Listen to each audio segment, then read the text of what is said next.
Okay, we're getting ready. The room keeps filling up, and hopefully we have some more people joining us as we move along here.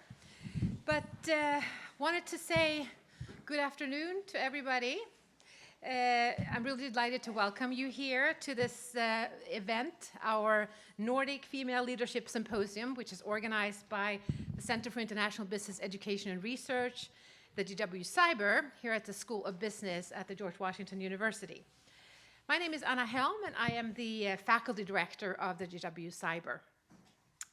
We are so excited to bring together such an impressive group of female executives at GW today, women who will share with us their very own perspectives on Nordic leadership and management principles.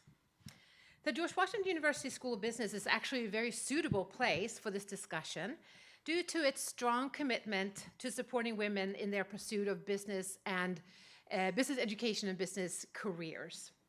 In fact, we are a national leader in that regard, and of our incoming cohort of global MBAs, our full-time flagship program in the MBA category, 64% are women. So again, in very highest percentage that you have in the country at this time. As some of you know, I am actually Swedish by origin, and any chance I get, I infuse that perspective into my teaching and into the GW-CIBER programming. So over the last several years, we have built high-impact programming as part of our Nordic Innovation Initiative, such as study abroad and consulting programs for students, faculty development trips to Scandinavia to study the intersection of innovation and sustainability, etc. Today's event was conceptualized as a combination of a Nordic Innovation Initiative in collaboration with my dear colleague, Christopher Gran, right here, who works at the cross-border executive search firm Nordic Minds and also as adjunct professor at Georgia Tech. In our mutual work with post-merger integration with US-Swedish corporations, salient differences emerge in approaches to leadership and management between the Nordics and the United States. Today, we will gain insight on what is unique about the Nordic approach, with its relatively flat organizations, focus on personal responsibility and transparency, as well as its pervasive focus on sustainability. Nordic values and organizational principles are gaining traction worldwide and resonate with young professionals here in the United States, many of whom select employers based on their ESG metrics, so the environmental, social, and governance impact that they have. Studies have shown that almost 50% of Gen Zs find ESG to be the most important criterion when they select a company to work for. The percentage is actually even higher for millennials. The hope is that this symposium will provide a critical look at the pros and cons of Nordic leadership and suggest creative solutions for the United States.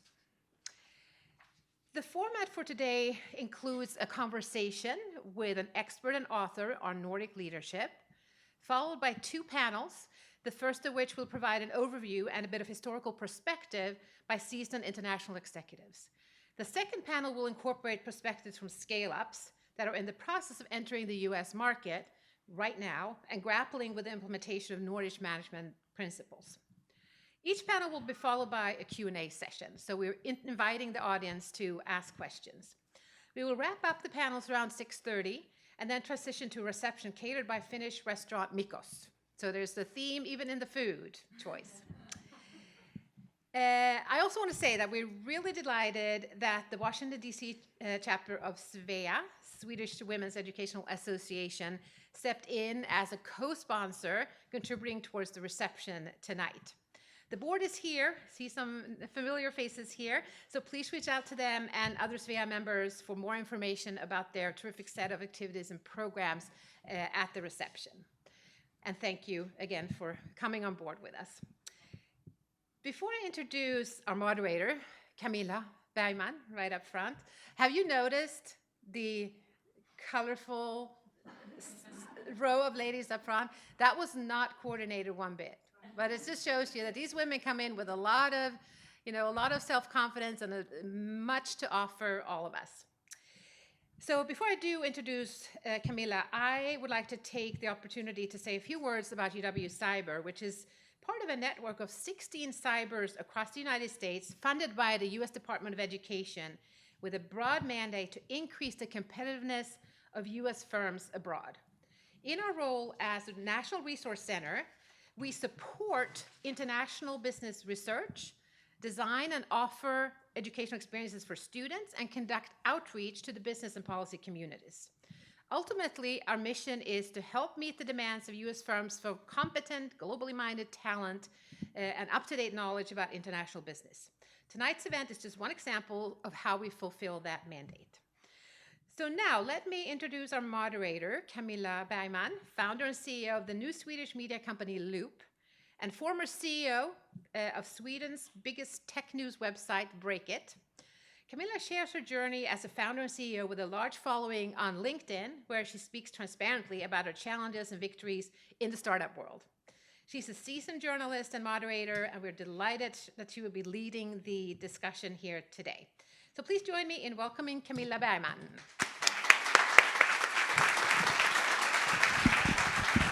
Thank you so much. Thank you so much, Anna. Actually, your colleague Christopher, he coached me a little bit before this event in order to brag a little bit in my own presentation of myself. So I rewrote it, but now I don't have to do that because Anna did this fantastic presentation on me. So I'm just going to say, really glad to be here. I'm really thrilled, and it's an honor to be surrounded by so many intelligent people who are here to listen and learn about Nordic female leadership. I will do my very best to bring you some knowledge from the panels and from the people on stage, so I hope I will succeed with that task. So let's begin with, we start directly, and let's begin with welcoming our first guest on stage. She's the founder of Mindfulness Intelligence and Inner Business Institute, keynote speaker, and author of a new book that she will tell you more about. Let's put our hands together for Linda Björk. Come here.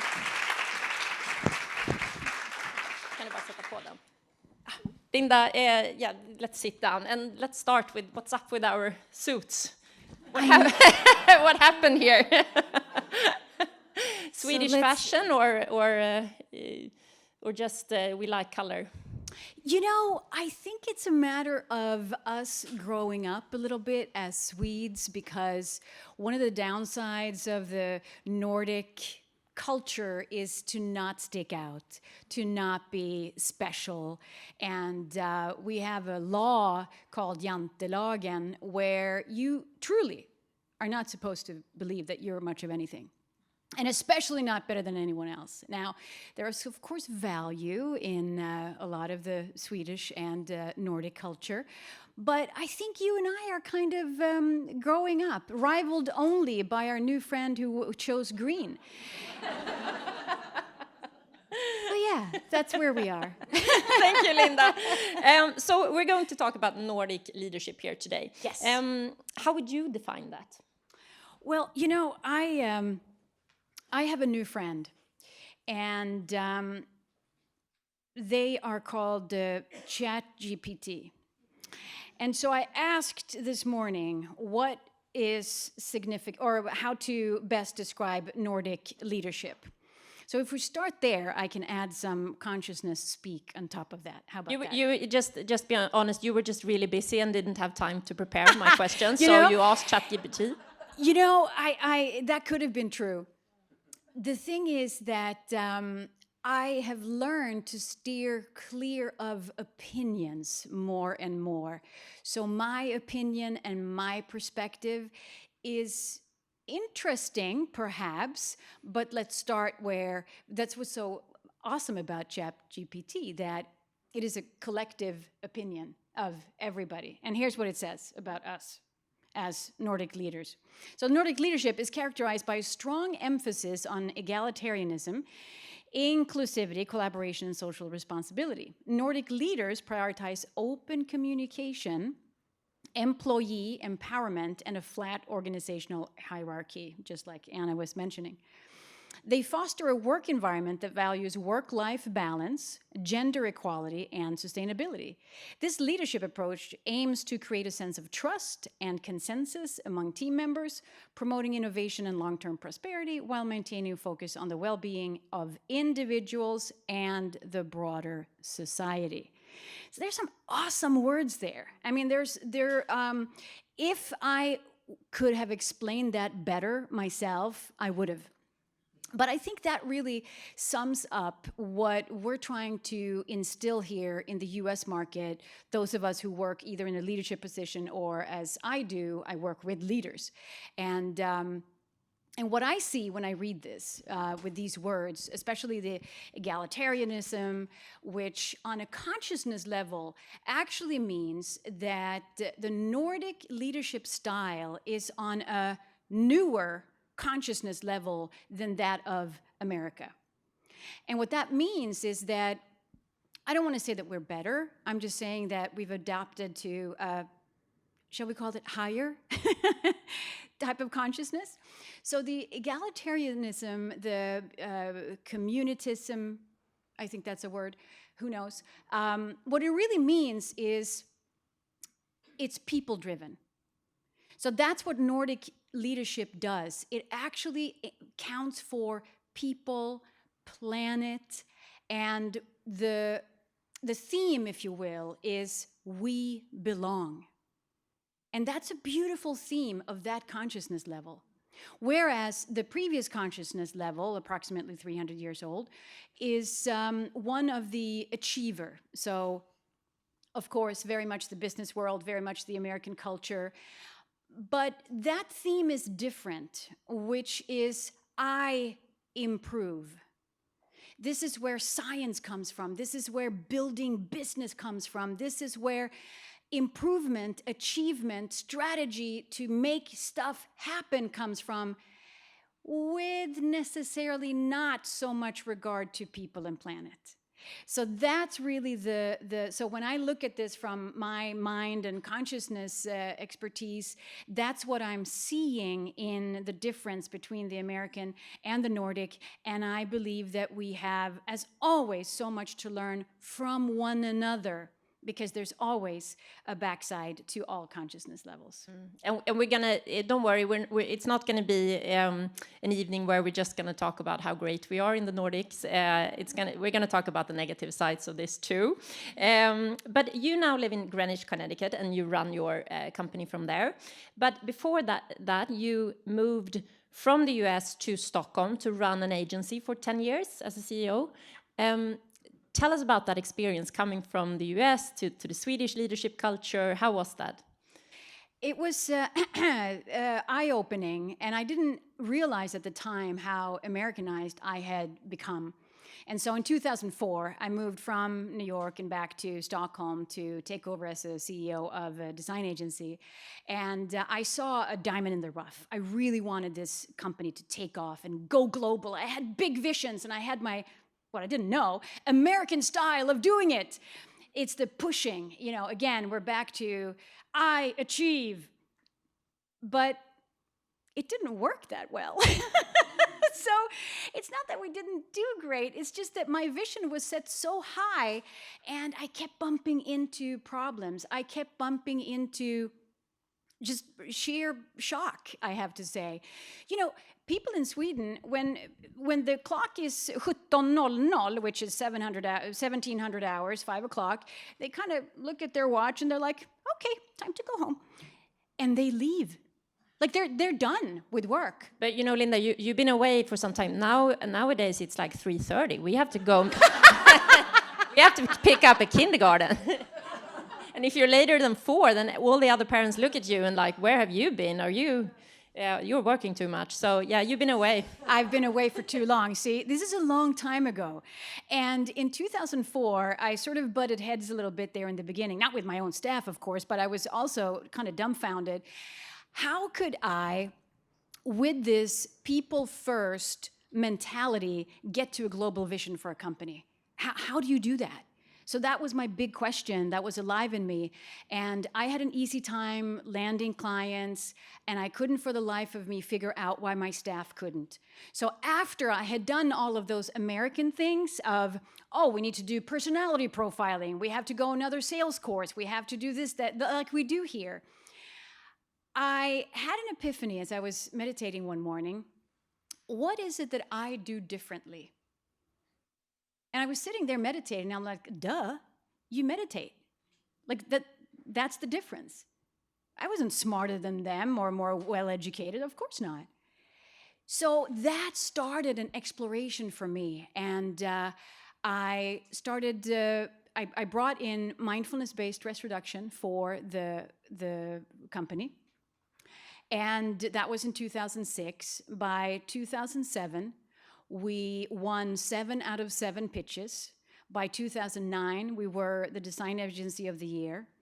By the time I left, to make a long story short, in 2013, we did have 5 global clients, and we were on the top 5 most profitable agencies in Sweden for many, many years running. But it all came down to finding that, again, mind skill. It's about mind training. It's about finding yourself and the strength that everybody has. So that is now a global approach to this. So that's really what happened. But I got to tell you, I had some funny scenarios there in the beginning. But you are now a mind trainer. That's what you do in your company, and you just released the book Mind Skills last Friday. Congratulations! Well, thank you. Wow, this really came at a good point. This event. How does mind training relate to today's theme, like Nordic female leadership? You know, I think that when we look at the difference between, so you have 2 words, you have Nordic and you have female, right? And then you have on the other side, American and male. And so we're really looking at a very cohesive, from a mind perspective, we have a huge, we're benefiting so much from our programming. There are ways that we don't benefit from our programming as women and as Nordic people. But in the way that we do benefit is that we have a much more evolved limbic brain. And I'm not going to go into brain science right now, but what I will say is that the emotional part of the brain, the one that you do develop when you play, when you get to just be a kid, and when you get to have emotions as just a natural part of your life, then what happens later in life is that your brain works much better. So there's so much brain science to say that when we lead with care, with empathy, and when we are actually daring to be vulnerable in the workplace, when we communicate well, things that women have been programmed more so to be better at. Now, it's a female quality. You chose the right name for this, because it's not about women. It's about the female qualities, and they are available to everybody. But they are very much the next wave of leadership. So thank you so much, Linda. I want to speak to you more, but you are actually coming back after the panels to do a little wrap-up of what we learned on stage. So we will see you soon again. Thank you. Let's give you an applaud. And thank you so much, Linda. Thank you.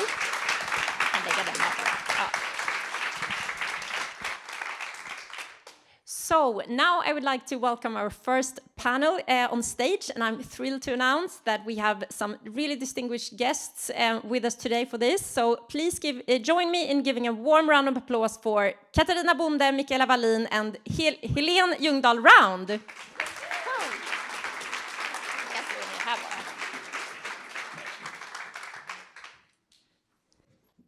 Welcome, and just ni kan bara sätta på era mikrofoner där på. So let's see here. We have Katarina Bonde, closest to me, a long-time CEO with experience in both Swedish and American firms, a professional board member, and a business angel. And you also have a winery here in the US. That's right. So, and you're also a well-known name in the tech industry in Sweden, so it's nice to sit next to you.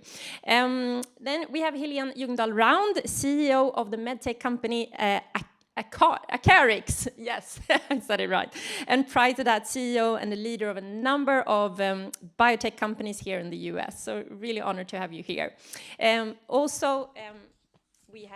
We have Michaela Wallin, Global Delivery Lead at the Swedish clothing company H&M, and with a number of leadership roles previously to that. So you're based in New York.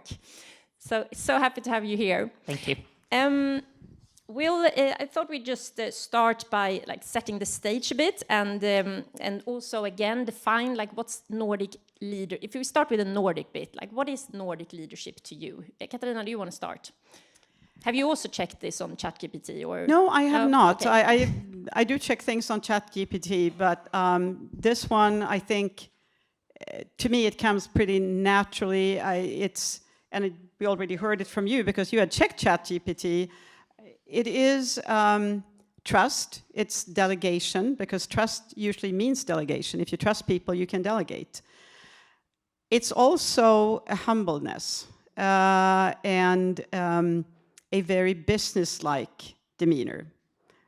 We tend to go straight to business. We don't beat around the bush and ask people about their kids, their horses, their God knows what. We just ask them, how much is it? Does it perform well? You know, that's very Swedish too, very matter of fact. And we ask about the weather.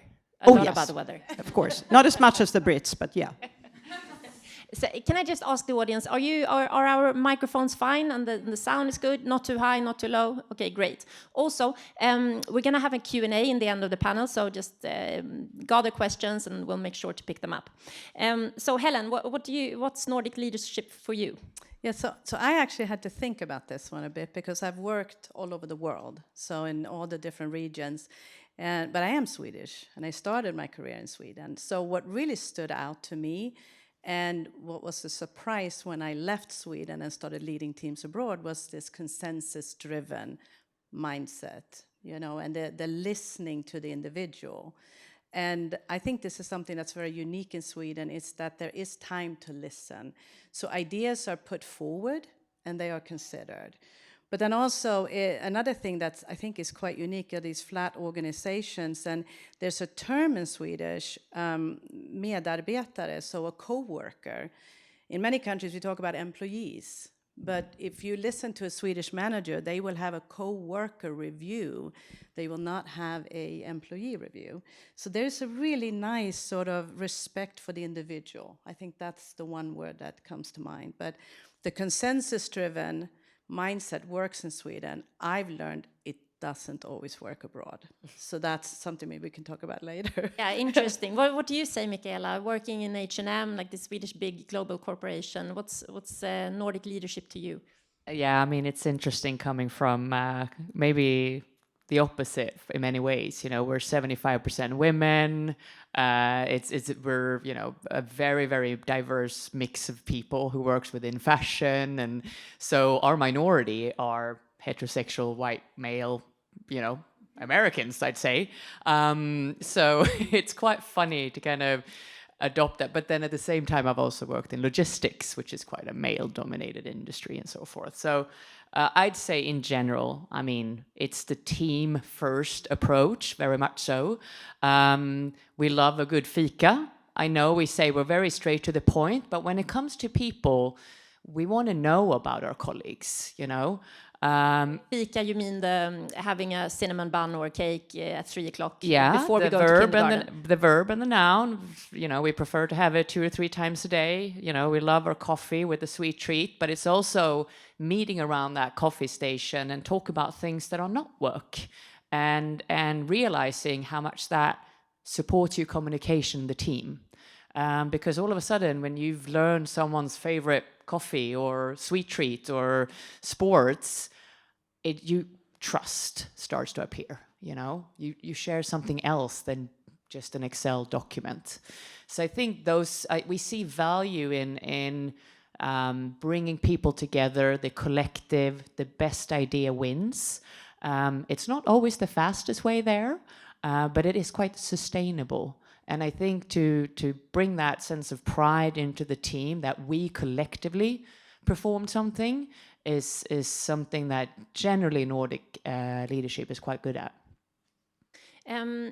Katarina, when thinking a bit about like what has helped shape the Nordic leadership, I thought about role models, and we have a number of leaders in Sweden that has helped, has helped shape the Nordic leadership style, such as Ingvar Kamprad, founder of IKEA. We have the Persson family who founded H&M, Kristina Stenbeck, owner of Kinnevik. When you think about these leaders, like, do you observe any common traits among them that you see today in our leadership style? Well, I think one thing is that a Swedish leader doesn't try to stand out as a leader, quite the opposite, keeping a low profile, not appear too much in the press, not being opulent. Those are, typical of those leaders that you mentioned, and I could, mention others. There is, the Axel Jonsson family and Nordstjärna. There's many more that act the same way. Now, when one can wonder about the next generation, because I work a lot with these fast-scaling companies, and one thing that I'm observing is that, and so it's going to be interesting when this panel meets again in 30 years, that we may not have that same phenomena, because I'm noticing that, not that the leadership style changes, but these are all family companies. They have been shaped for generations. So one Swedish leadership style has been to think about the next generation. You're handing it down to your family. Today, the companies that are being, very successful in Sweden, they are sold.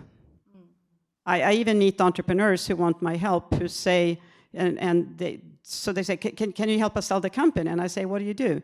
Well, we haven't figured that out yet, but we want to sell the company. So it's been, and I don't think that's necessarily very Swedish, but I think that's a global phenomenon. And I'm interested to see if that's going to make a change to our more tradition of thinking about the next generation. Another thing I thought about when shaping the Swedish leadership model is that we have a history of strong unions and organizations and associations. Michaela, is this something that you reflects on being in H&M, that kind of influences H&M, or what do you say about that? I mean, from generally our perspective, is the number one thing is the importance for all workers to organize themselves. We've looking more so in areas where unions might not even be allowed. It's always been very important for us that the workers are getting support and knowledge on their rights. This is a very big portion of our sustainability program, is fair and equal pay, fair and equal. We're seeing a huge, talking about the tech evolvement that is coming. There is going to be a massive gap in the market now where we need to upskill a lot of people, and especially the women are being quite hit from this gap that is now happening. So we're very conscious about the importance of unions and what they can contribute with. So this is generally what we try to approach in every single market, and how we constantly kind of work with our employees in every market. So I'd say in general, it's just that importance for our employees to have that ability to organize themselves, yeah. Okay, so trust and transparency and kindness and inclusiveness, it sounds amazing, but Helen, what do you say? Like you said that it hasn't always worked to just implement that into the American society. Tell us more about that. Yeah, I think I learned a long time ago that that factor of building trust, like we do so well in Sweden, when you come to a different culture, number one, employees could be much more dependent on the employer than you are in Sweden. In Sweden, there's a society behind you. But so the employer is important, hierarchy is important. So when you're in a room, there is not a given trust. And I cannot tell you, and again, I've worked in South America and Asia and Middle East, etc. I come in and say, you're going to trust me. And that does not happen. So it is something you have to really, or I've had to build over time. But what's so unique about it is that once you create that trust, then ideas come. Ideas surface, and if I could give one example. So I was in the UK, and my team in the UK, they basically told me that, well, you got the biggest salary, so you're the one making the decisions, you know. Just tell us what to do and we'll execute. But then I was challenged by the management team and said, you know, we have this one product. I work in life sciences and medtech. We've got this treatment for osteoporosis, older women, brittle bones, etc. What could you do with this product? And I knew with vision, like you, Linda, this was selling 14 million pounds a year. I said, it could be 100. And then, of course, the team said, really, how? How long is it going to take you? And I thought, oh gosh, what have I said? Well, it's going to take 5 years. So I went back to the team and I said, first of all, I apologize, but I've set this goal now that we're going to have to deliver on. And there was somebody in the team who's always quiet. And he raised his arm and he said, I have an idea. And I said, tell us. Well, it's not a really good idea, but no, tell us. So he told us. We implemented the idea, and do you know what happened? So it's 14, 25, 50. We hit 100 million in 3 years. But that was about listening to somebody who sat with that knowledge who never would have spoken up. But what was this idea? It sounds amazing. We want to know about it. Well, the thing was that with osteoporosis, nobody gets treated. Nobody was assessed. Nobody looked at these little old ladies. But what we did was that every woman that came in to the hospital with a fracture after the age of 50, she got tested. And if she had low bone mass, she got treated.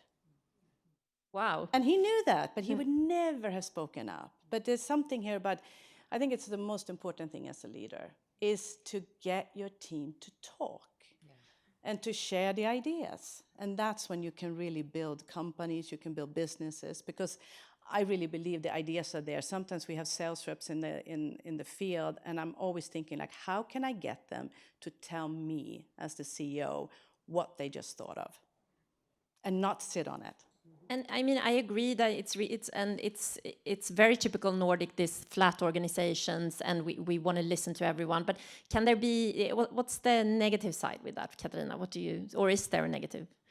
Well, backside of it? the negative side, of course, is that you don't make decisions at all. Right. You go round and around and around, and no one is setting a foot or anything down.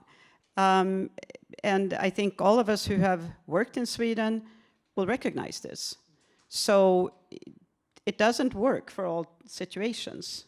And I have this personal principle, which is listen, assess, decide. Because you have to do all of them. You can't just sit and listen. And you have to assess what you listen to. And then you have to decide. And depending on the type of business, those cycles are faster or slower. That's the only thing that changes between these. And it's to your point about female or male sides, there's a little bit of both in that spiral. And in the best of worlds, you have a team that has components of each. Michaela, what do you say about this consensus-driven leadership? I mean, I'm laughing a little bit because was the backside of creating this, because I'm very much like, okay, we get into a room, every idea is up on the table, good, bad, whatever. And, when we walk out, there will be consensus. That's your vision. And the thing is, when you set that standard and someone has not been heard, you start getting a bit of, retraction because, well, I didn't get a part of that decision.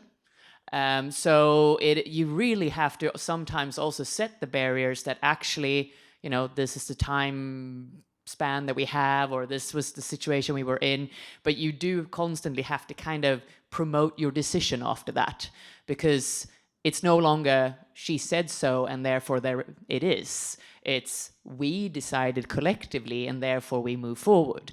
And when you set that standard, which I think is a good standard, but you could put yourself in that situation where, well, I was never heard, or I didn't I wasn't a part of that decision and therefore I won't partake. I've definitely had situations like that for sure.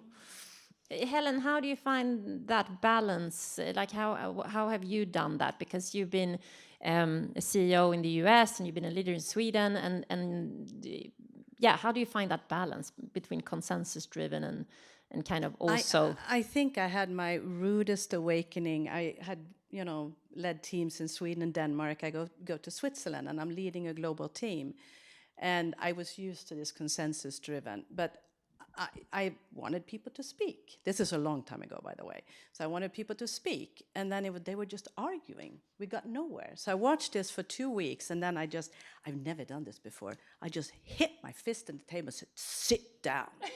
This is what we're doing. And then I thought, okay, I have to be the boss now. Yeah. But so I learned, like, there are times where I lead from the front. Like, you're growing rapidly in a startup, I've got to tell them where we're going. But there's also servant leadership, where I'm sort of like, I delegate, let you go. So you have to find, like, when is the right time to do what? But I 100% agree with you. We have to take decisions. You can't wait. The group will look for you at some point to stop the conversation, and now we're making a decision. I have a quick example that I think I shared with you. So here I was, the first time I was a leader in the US. This is back in '93. I had moved to Seattle, but I was working during the week in Atlanta.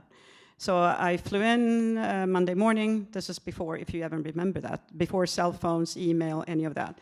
Flew in Monday morning, worked around the clock, out on Thursday, didn't see the team after that. So coming from a consensus environment, it doesn't matter if you're a manager or whatever, you share your thoughts. So after a couple of weeks, I noticed that there was this one group manager who didn't seem to perform, and I kind of shared that in a management team meeting that, that person didn't seem to deliver, and was thinking that this is something, we'll be talking about during this fall. So I left Thursday night. I came back on Monday, and I was like, where's Brian? His desk looks empty. Well, you said you didn't like his style, so we fired him on Friday. Okay, I guess if I'm the boss, I shouldn't be talking very much about things that I don't want to have done, because they're actually doing what I say. That was a rude awakening as a Swede. God, poor guy. Poor Brian, that's what I've always been thinking. That's what happened to Brian. I honestly don't know. Okay, let's hope he's fine. I'm sure he is. But talking about that, because I think that's an important thing to remember. Like, it's easy to just kind of say that to start implementing this way here in the US, but we have a very different safety system, and also regarding parental leave. And Katarina, you have some opinions about this, Chalice. Well, I actually think this is one of those things we sometimes forget about when it comes to Nordic leadership. That one of the fantastic things, and it's built into the society, and it's taken decades actually to really get to where we are. So the fact that we have parental leave, which is quite generous in time compared to most countries, 12, 15 months, and also fairly generous vacation time. Speaking about trust, I mean, this is the ultimate trust, that you have employers who believe that you're going to perform even if you're gone for a long time. But it also means that we have a much bigger pool of leaders to pull from, because you don't have to be afraid of trying to be a leader, because you also want to try to have another type of life. And I think this is fundamental. And I think now, after, I think the policy started somewhere in the early 70s or so. So we're looking at 50 years of this. When I had my first child, yes, I was entitled to a certain amount of time, but I didn't take it all.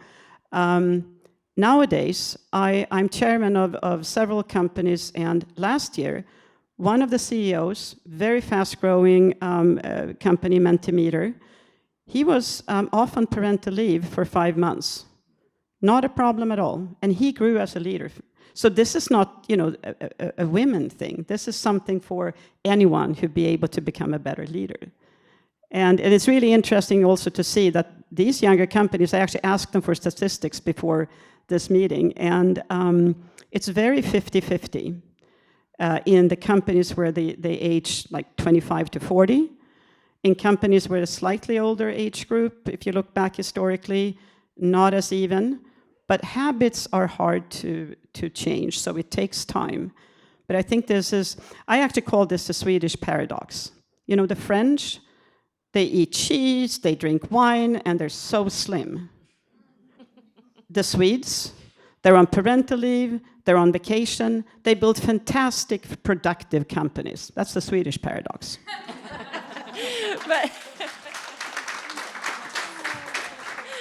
But regarding parental leave, is it really that equal? I'm just thinking about me and my husband. We both run companies, and he could absolutely not be on parental leave, so I had to take the whole time. Yeah, I know. I take every chance to tell people about that. But but is it really that equal in Sweden? It's like I said, it depends on the company, the size of the company. The numbers show that men take shorter stretches of time, women take longer stretches of time.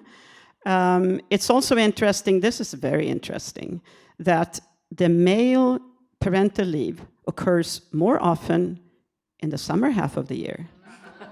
Get that one. So, but like I said, I think habits take a very long time to change. So I really see these younger, both men and women as leaders, because I was asking for numbers for employees at large and leaders, and it's not that much of a difference. And I think that's the huge thing, that it's okay, you're even encouraged to use this time. And I said to Johnny, okay, you're going to be on leave for 5 months, we'll meet now and then, and you have one big thing to think about besides caring for your son. That is, how do we get the company from 500 million to 1 billion Swedish when you get back? And he spent a lot of time, came back with the best thoughts. He would never have had time to think about that as the CEO. Let's talk a bit about Nordic female leadership. And I think in Sweden, female leadership is a bit of a divider. Like some people would say that it risks being stereotypical, just talking about it, whilst other people would say that it's, yes, there are really such a thing. Like, how would you define that? Or what do you say about that, Michaela? It's interesting when you put it that way, because I think I'm in both camps. I think I gave you an example where I think we are so accustomed to have completely equal rights as women in Sweden. You know, I grew up with 2 brothers. There is no difference on our upbringing whatsoever. Might have been that my brother played with dolls and I played with cars. Like I was the captain of the boys' soccer team until I was 13. No one is lifting an eyebrow. You know, it's very. We don't even feel entitled.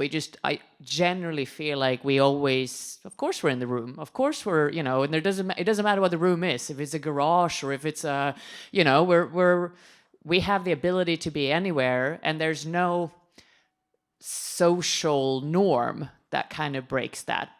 I'd say in general in the Nordics.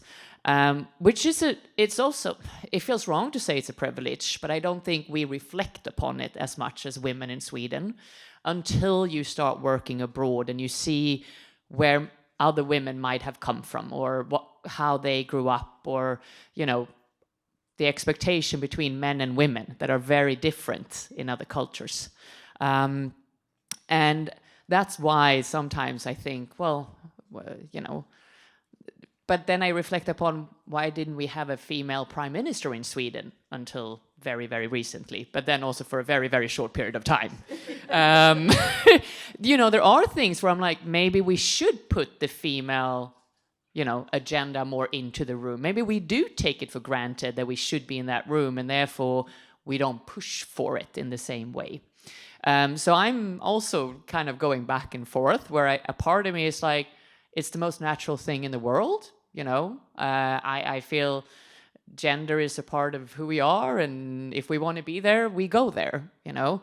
But I've also reflected upon that, yeah, maybe it does need its own agenda. Maybe it does need the publicity in order to get moved forward. So I think the further I've explored in different cultures is become more and more evident for me. I think we talked about VC firms and that female companies are less than 2% that are being represented. If we don't push these numbers, if we don't push that agenda and share that education for men, women, you know, all types of gender, I don't think we will see the change. It takes time, but I think we need to push it.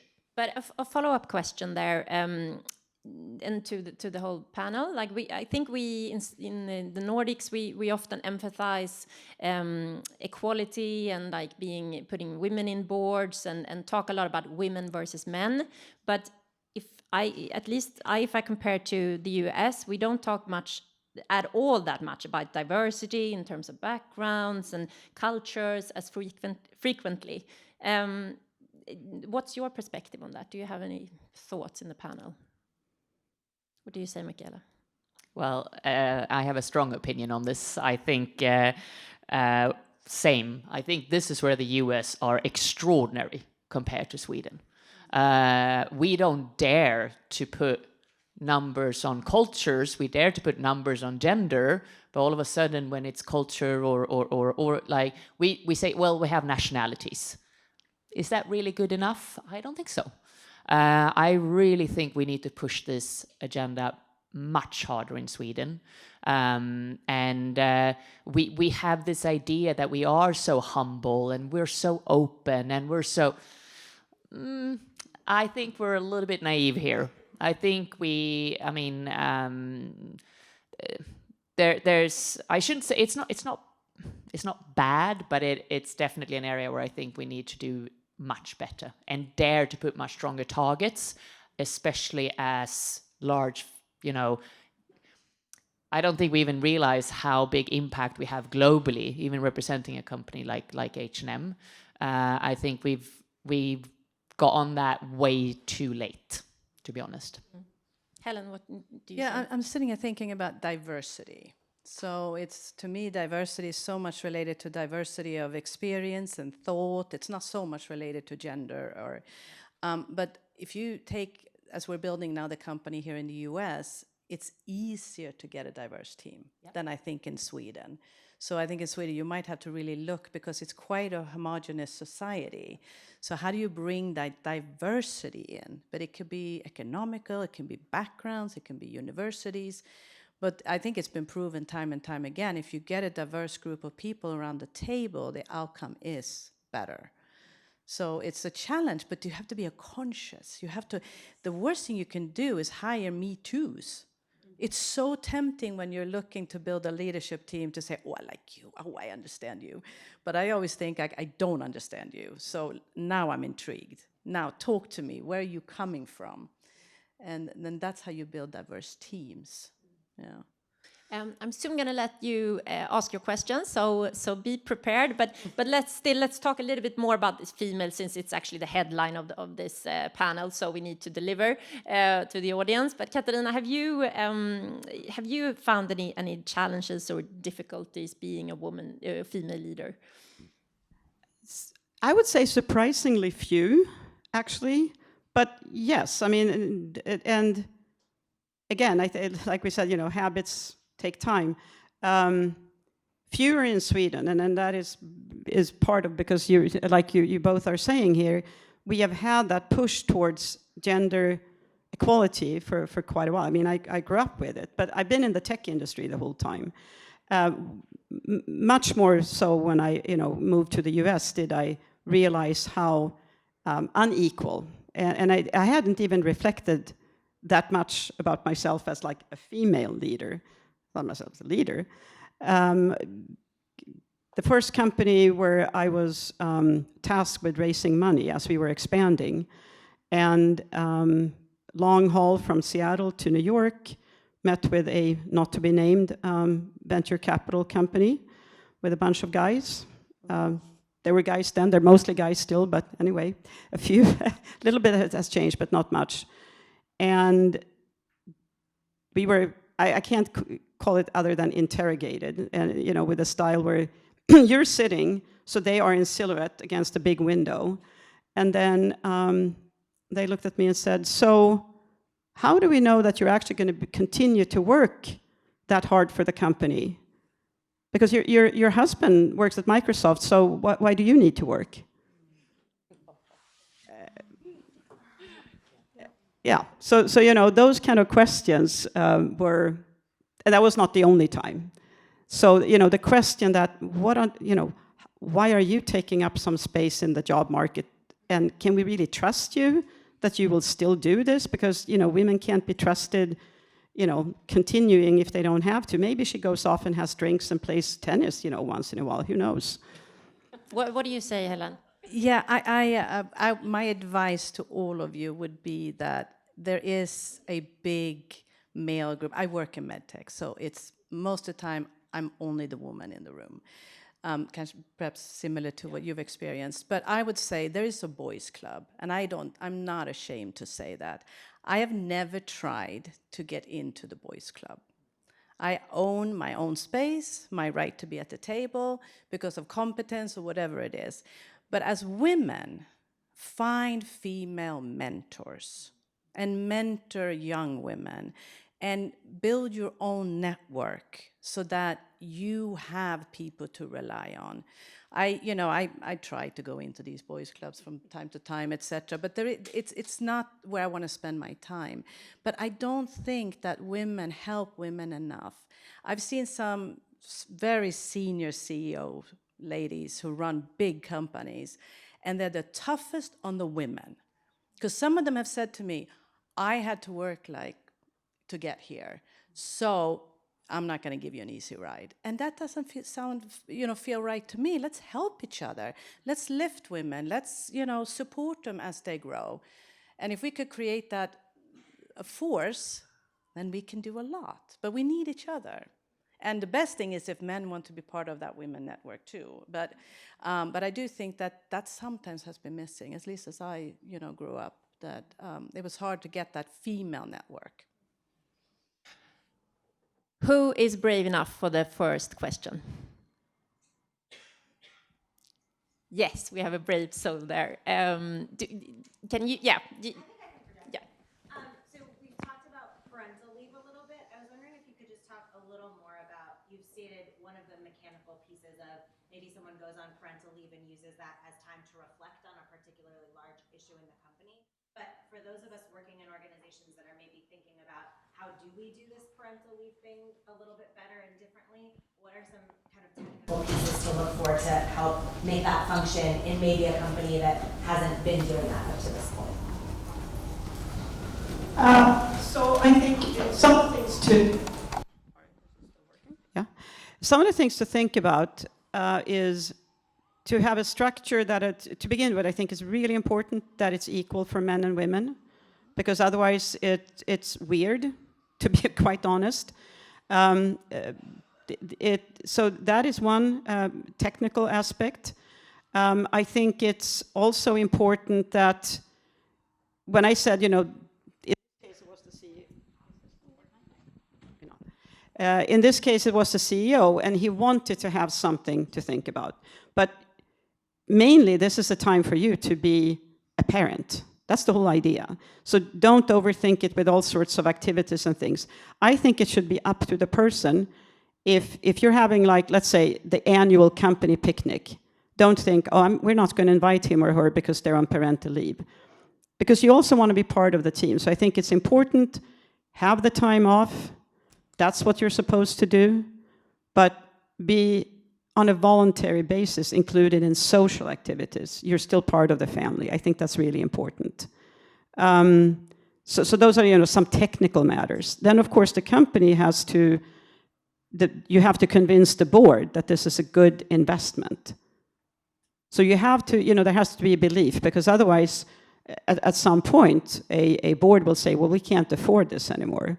Well, they can come and talk to me, because I can tell them they can't afford not to do it. There's so much growth that happens in a company when you do this. If I may add to that, so we're building up our US organization, and this was a very hot topic. So when I got the employee handbook to review, it got to parental leave and it said 6 weeks. And I said, never in a company that I lead. But looking at our finances, discussing it, what do we do here, we ended up with 3 months. But I cannot tell you how many women in medtech that when they look at it, is, if we get to that point and we say, well, we have 3 months, that's incredible. And then it's up to them to decide how they want to use that time.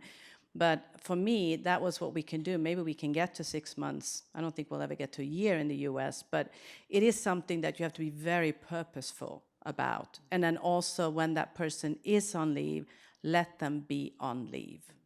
When she came, we had one recently, when she came back, she said, I don't remember my password. And I said, good. Yeah. And one more thing of a practical matter. Do make sure that there are plans before someone leaves on exactly who is going to do whatever that person is doing and how is this person going to come back. Because you don't want people not to take this because of FOMO. The fear of missing out, in this case, my job. So there should be a plan. So for each person, it's like a development plan, like any development plan. You're gone this time, then when you're back, this is happening. Great. More questions? Yes. So many of you guys have talked about a lot of these companies being team-driven versus founder-driven, and especially in Nordic companies where the leaders kind of take more of a low profile. But as leaders and founders yourselves, what do you think are the benefits but also the risks of having a company be more leader or founder-driven?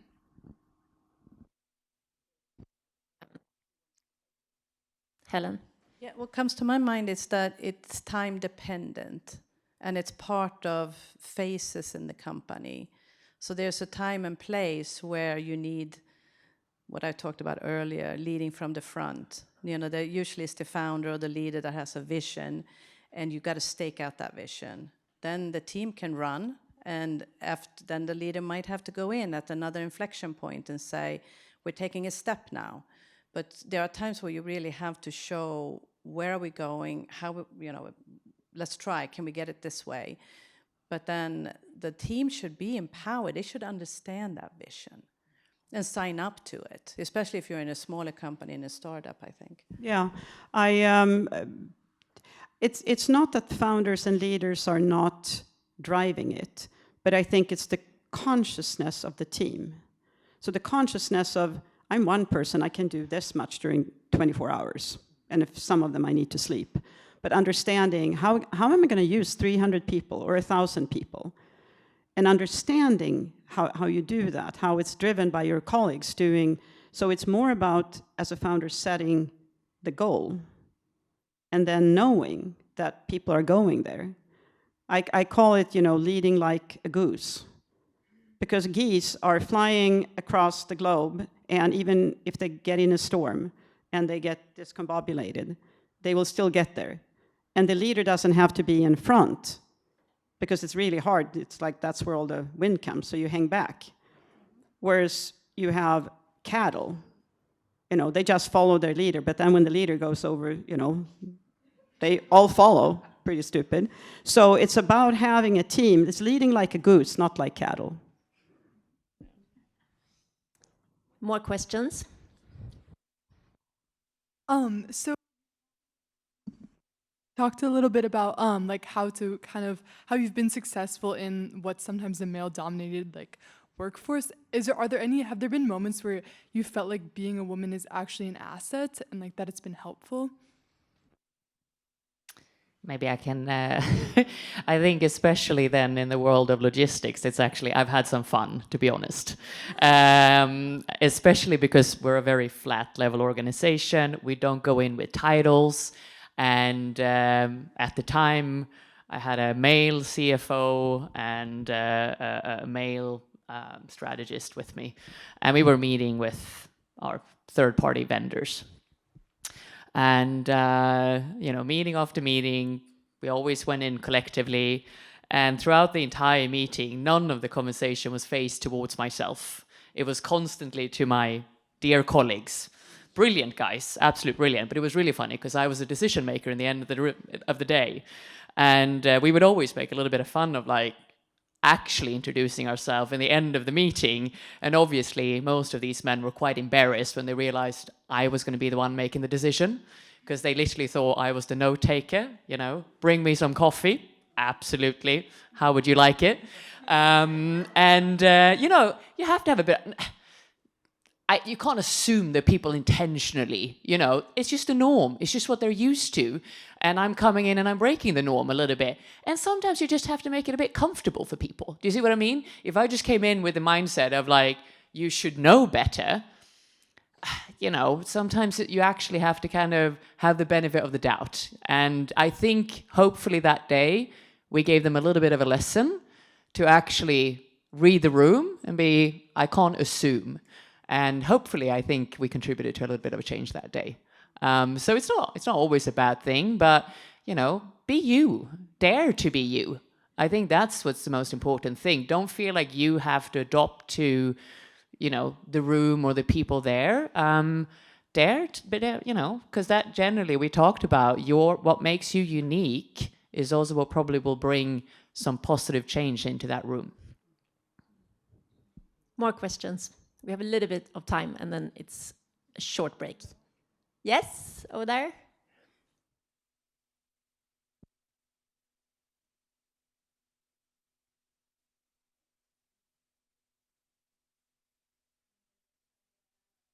Member here at GW, and thank you for coming and for this interesting presentation. So I'm going to voice some skepticism, though. I've always admired the Swedish leadership model and gender equality, etc. And then I went to Sweden on an MBA with Anna. And I developed a healthy sense of skepticism. Your number of female CEOs in listed companies is still pretty low. We went to an incubator in the north of Sweden, and I asked what percent the businesses being started there or incubated there were run by women, and it was a pretty pathetic 10%. And the leaders of that incubator, who were male, said that it was a struggle to get women entrepreneurs started there. And then finally, I worked with a woman entrepreneur who started a business in Sweden successfully, and I wrote a business case about her. And I asked her if she had run into any gender discrimination in her startup journey. And she said not until she went to get financing. And when they went to get financing, they ran into gender discrimination. And when they went to sell the company some years later, they ran into gender discrimination. So I've got to say I'm a little skeptical, and I'd love it if you could address that for us. Great. Yeah, now it's my microphone. We love skepticism. That's healthy in a panel. Katarina, you seem like a good person. To begin with, I think you have really found, and I think one of you, I think you mentioned, or someone here, that in particular the private equity world is still a very male-dominated world. And you were talking about pushing, but I think it's important too to remember that women have to push themselves into the financial world. It's not just about, you know, we have to take place. We have to take up that space and be pushing into it. And this is not, I can't name any country where private equity is anywhere close to equality. And my daughter, who is 35, she is now in the venture capital world since 3 years back. And of course, you know, it's very interesting to share stories, and I'm looking at how far we've come, you know, between, you know, from when I was first in it, and it's not that far. So I think that's a very astute observation, and that is an area that is very important to push further into. It's a very Anglo-Saxon world where the interns are working 18 hours a day, and often, you know, they come in, they work for a while, and then they move on to something else because it's pretty brutal. So the question is, why does it have to be that way? Very good question. I think just, we talked quickly about this, but I think there's two things. I bench myself with my brothers, 2 startup entrepreneurs, still running at it 10 years down the line. I started tons of companies, failed them all, realized, the comfort of being in a big company. And I questioned myself, why didn't I continue at it? Like, why didn't I continue with this entrepreneurship kind of thing? And I think partly because I feel more responsibility in looking after, my parents or my brothers or, the family. I want to make sure that we have a cushion if something happens. And whether or not I'm, as the sister or the woman in the family, should take that, I don't know if it's because I'm female, but I'm more conscious about what might happen down the road. I don't really dare to throw it out in the same way, so more risk adverse.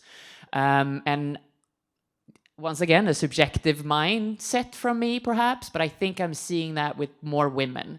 We tend to be a little bit risk adverse. And I think this is maybe where female mentorship could come in, where we actually dare to kind of, you know what, you can do it. I believe in you. And I think we need to target and help this side of in particular entrepreneurship. And also, I think it takes us more to ask for money. The product has to be perfect. We have to thought about everything and everyone. And, whereas I look at my brothers, they could sell things that hasn't even been existing yet. And I'm like, how did you do that? Oh, that was another $2 million. It's like, for what? And then they make it happen. So I think that kind of mindset, maybe a happy medium, I don't know, is needed out there. But I think it's a brilliant observation. Yeah. Okay, so one quick question. Great, everything you're set. Great. Thank you so much to the panel. I'm so happy that you came here, and it was amazing speaking to you. We will do a wrap up of this with Linda later on all the knowledge that we got from you. Let's give them a big round of applause. Thank you.